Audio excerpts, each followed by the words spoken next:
And so let me illustrate that. How important it is to minimize communication.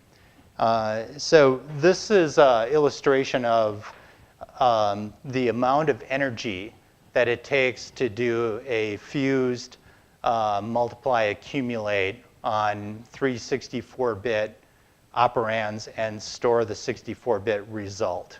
Okay? The actual cost to do that in energy in 28 nanometers, which was our Kepler generation, but this holds true for any generation. The actual amount of energy is 20 picojoules to do the calculation. But it costs energy to move data in and out of SRAMs. It actually takes over twice as much energy to cycle those 256 bits to retrieve the operands and store the result to get that in and out of the SRAM. Furthermore, if you're moving the data even just 1 millimeter, it costs more energy than the calculation takes. If you're moving it halfway across the chip, you're spending, over 10 times the energy of the calculation just to move the data. And if you have to go corner to corner, things get even worse. This is where caches and the extra coherency traffic and the extra data that they speculatively are moving around entire cache lines. This is where that becomes extremely costly and wasteful, because as wonderful as that automatic management of the cache hierarchy can be, it also takes a great deal of energy just to move data that you're never going to use to compute or in order to maintain coherency. And of course, as you go off chip, things are really crazy. So I think the cost of communications and coherence, this is why people program Knight's Landing primarily in quadrant mode, because the cost of coherence to try to use the entire chip is too expensive and destroys your performance. That, along with Amdahl's law effects, I think is the biggest factor there. And neither of those are really factors for GPUs. I mean, they're still issues. You have to be aware of Amdahl's law. You have to be aware of the cost of communications. But in GPUs, we use primarily programmer-managed scratchpad memories. So, the compiler or the programmer, you're only moving data around when you know you're going to be computing it. And we understand that the most important thing is to not move data any further, or not move any data that you're not actually going to use for the computation. And ideally, you'd like to have a really large register set where you can store as much data in the core itself, so that you're not even going out to the memory subsystem. So having an extremely large register set is also important. And something that the x86 architecture isn't known for. And it doesn't really need, not for the serial processing role. I'm a great admirer of x86s and also the job that other CPU designers on Open Power and ARM, et cetera, Spark, people do a great job of designing CPUs to be CPUs, and we need those for the serial fraction and for the system work, et cetera.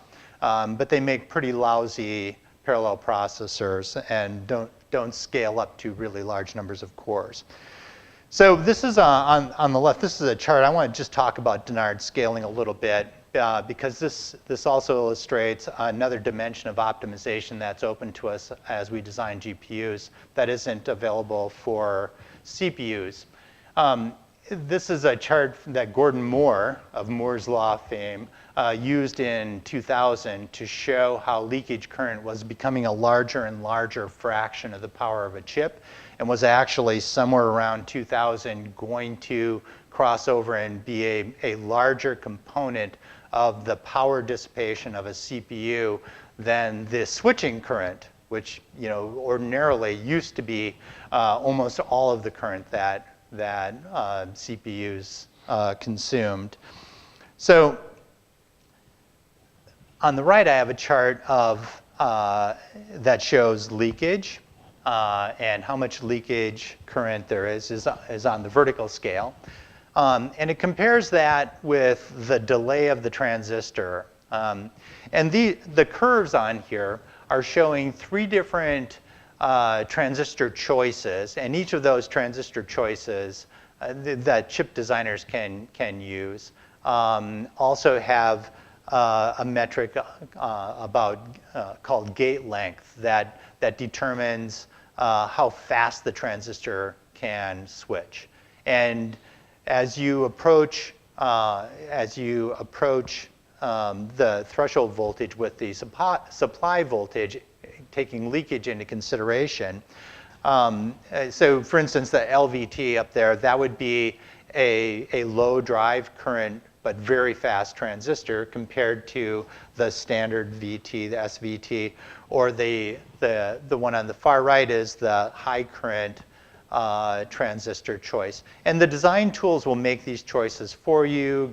As a circuit designer, a lot of this is chosen automatically, and there's several points on each of these curves of how long to make the gate to control how fast the transistor should switch.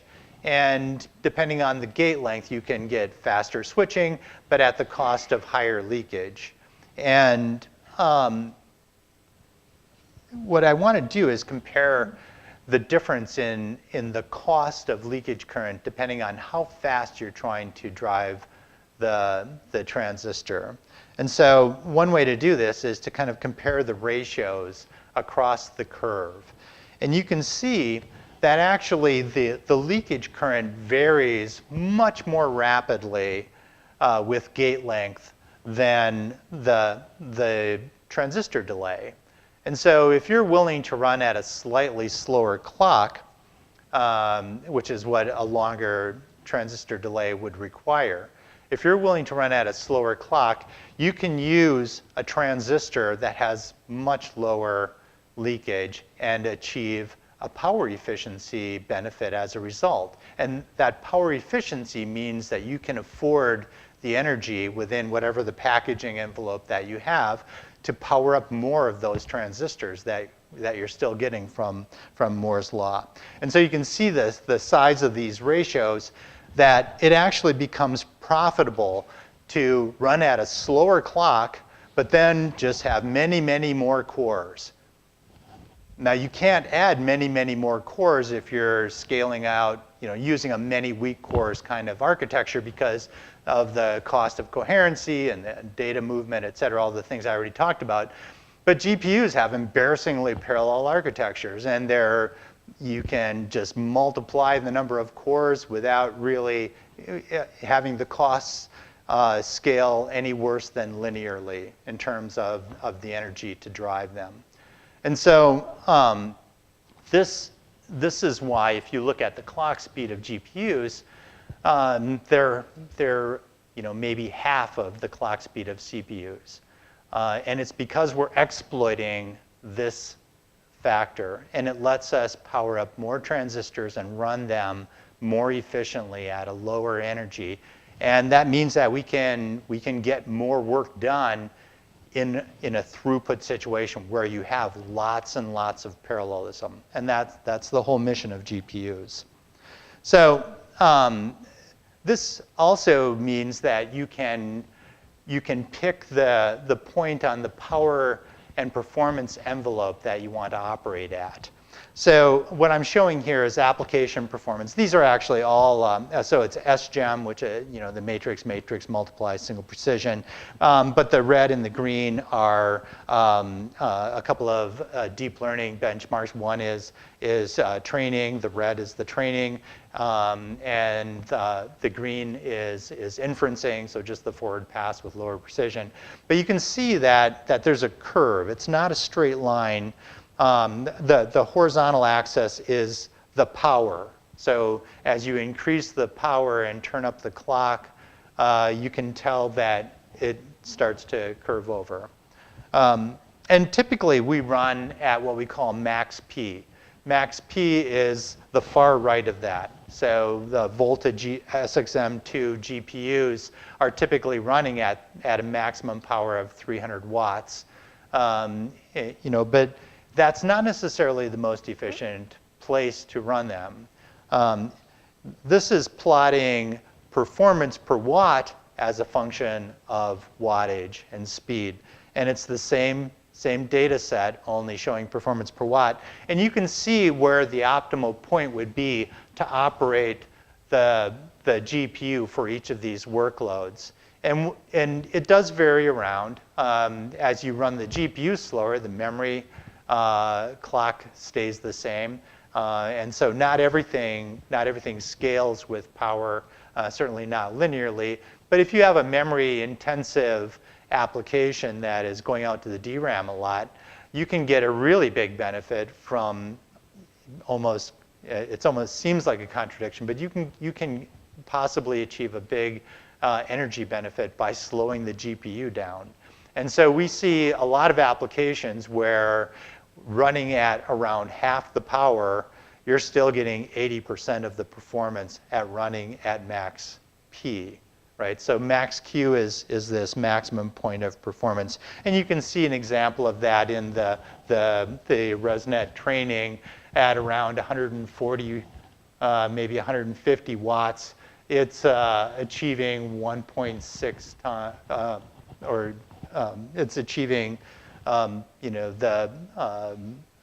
almost the same power that it would at, or the same performance that it would at full power.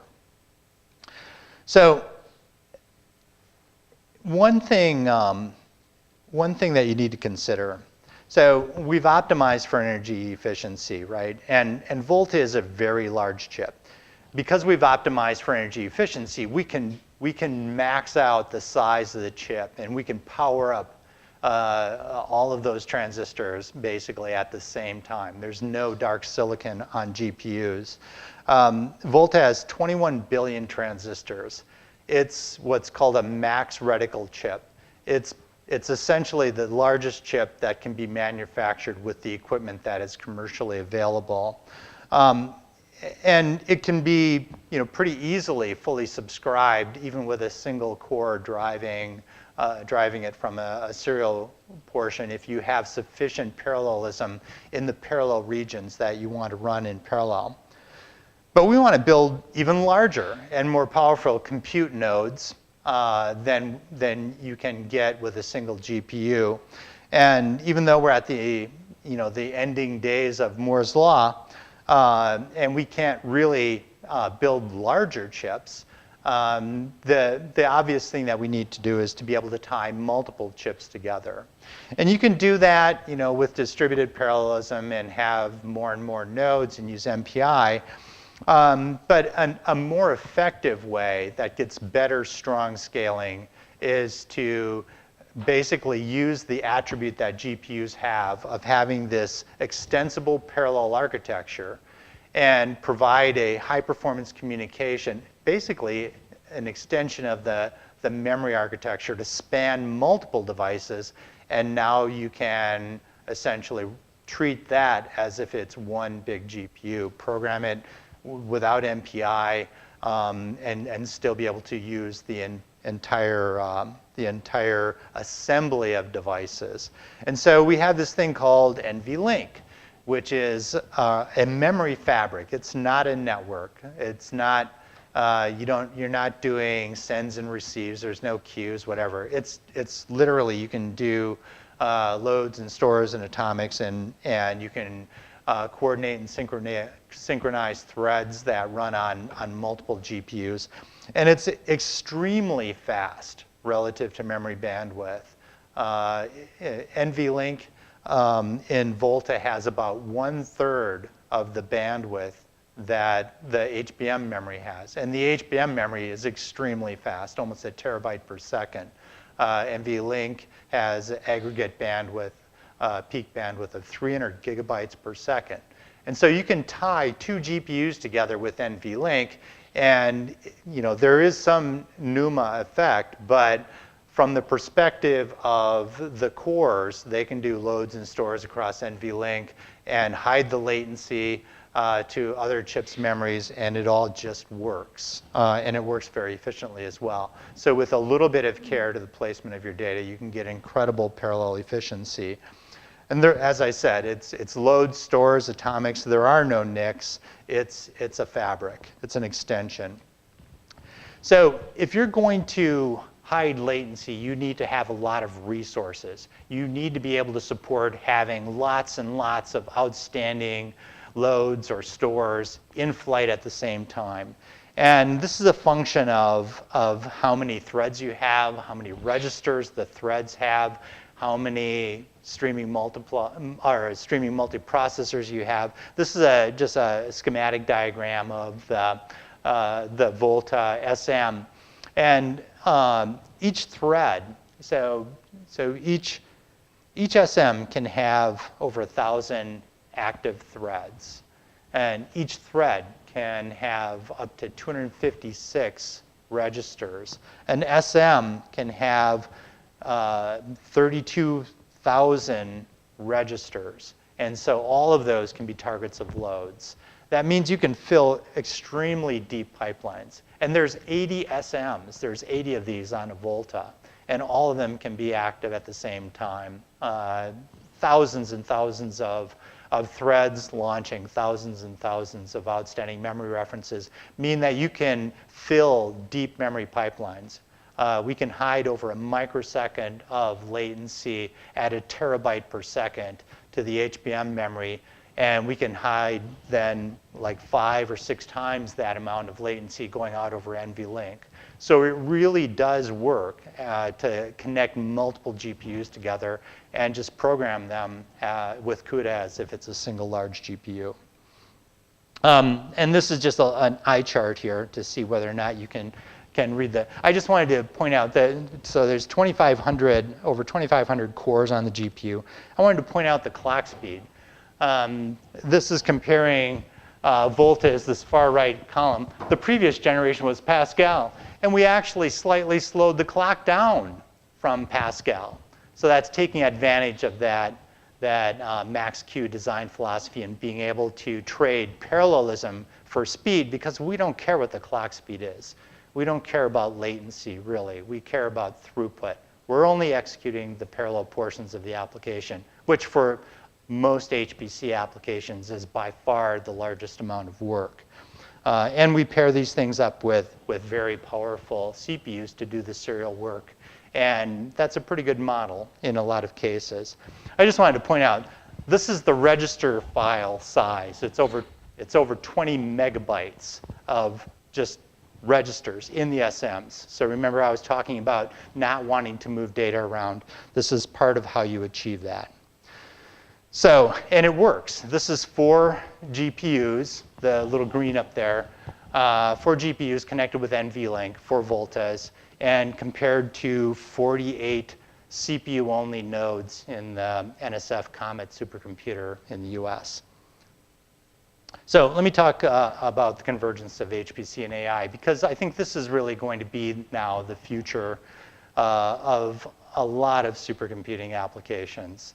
I know it seems like hype. I know a lot of the claims seem absurd, and some of them really are. But there is ground truth in here, and there are powerful tools that people are already starting to exploit in the high-performance computing world, and we're just scratching the surface. Let me describe some of those. First of all, though, let me just, this is all taking place in just a couple of years, but neural networks, these deep neural networks that are trained with enormous data sets, and the data sets have to be, it's called supervised learning, because the data set has to be properly labeled with whatever it is you want to train the machine learning algorithm to be able to understand.